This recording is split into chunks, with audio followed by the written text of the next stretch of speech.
रत्नपुर एक छोटा सा पहाड़ी गांव, चारों तरफ घना सागौन का जंगल और बीच में एक टूटा फूटा शिव मंदिर। सालों से इस मंदिर को लेकर अनगिनत अफवाहें फैलती रही हैं। कोई कहता है यहां पूर्णिमा की रात प्राचीन तांत्रिक आत्माओं को कैद करते थे, तो कोई कहता है इस जगह को देवी काली ने खुद श्राप दिया है।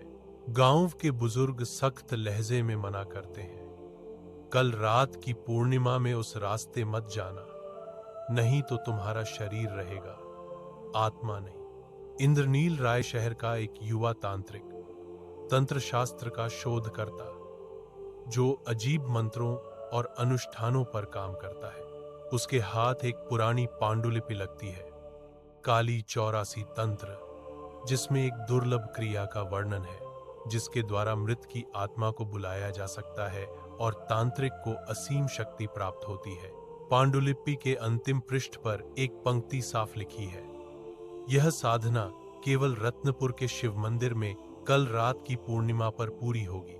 बहस और चेतावनी के बावजूद वह गांव पहुंचता है, कंधे पर बैग जिसमें सूखे कौवे का सिर, लाल धागे में बंधी श्मशान की मिट्टी, चंदन, रक्त का चूर्ण, पीतल की घंटी, तेल भरा दीपक। गांव में प्रवेश करते ही उसने देखा कि मंदिर के रास्ते के किनारे एक बूढ़ा साधु बैठा है।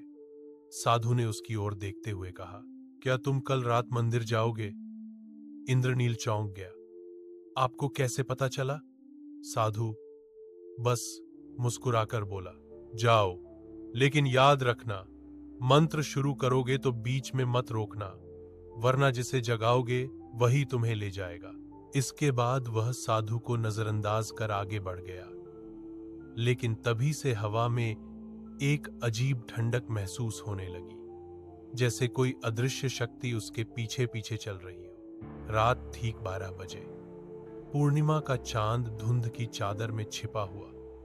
इंद्रनील मंदिर के भीतर दीपक जलाता है, बेलपत्र सजाता है और पांडुलिपि खोलकर मंत्रोच्चार शुरू करता है। काली महाकाली भूतनाथी स्वाहा। चारों ओर की हवा धीरे धीरे भारी होने लगती है। दूर कहीं से जंजीर घसीटने की आवाज आने लगती है। टन टन घंटी बजने लगती है, जबकि वह घंटी तो किसी ने छुई भी नहीं। अचानक मंदिर की दीवार पर काली परछाइयां उभरने लगी, 1, 2, फिर दर्जन भर परछाइयां, जिनका आकार इंसानों जैसा था, लेकिन उनके चेहरे नहीं थे। उनमें से एक की आवाज गूंजी, तुमने हमें जगाया, अब अपनी आत्मा दो। इंद्रनील मंत्र पढ़ता रहा, क्योंकि वह जानता था कि रुकते ही मौत निश्चित है। लेकिन तभी एक तेज हवा के झोंके से दीपक बुझ गया। अंधेरे में सिर्फ वे परछाइयां हिल रही थीं और ठंडी सांस उसकी गर्दन को छू रही थी। परछाइयां धीरे धीरे उसे घेरने लगी और उसकी आंखों के सामने एक फ्लैशबैक उभरा। इस मंदिर में एक समय गोपाल नाम का एक तांत्रिक था, जिसने काली 84 तंत्र पूरा करते हुए अपनी मृत्यु पाई। गोपाल की आत्मा आजाद नहीं हुई, बल्कि वह इस मंदिर में सैकड़ों आत्माओं के साथ कैद है, और जो भी इस अनुष्ठान को शुरू करता है, वे आत्माएं अपनी मुक्ति के लिए उसके शरीर में प्रवेश करने की कोशिश करती हैं। अचानक इंद्रनील की आवाज कांपने लगी और वह मंत्र गलत उच्चारण कर बैठा। फौरन परछाइयां चीख उठी। जमीन के नीचे से काली धुआं उठकर उसके चारों ओर घेर लेने लगी। उसका गला एक बर्फीली ठंडी हाथ ने दबा लिया। अब तुम हमारी टोली में से एक हो।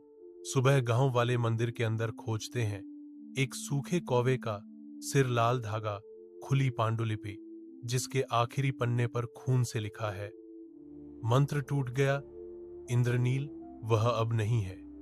लेकिन उस रात के बाद से, पूर्णिमा की रात, मंदिर के भीतर उसकी आवाज सुनाई देती है, काली महाकाली भूतनाथी स्वाहा।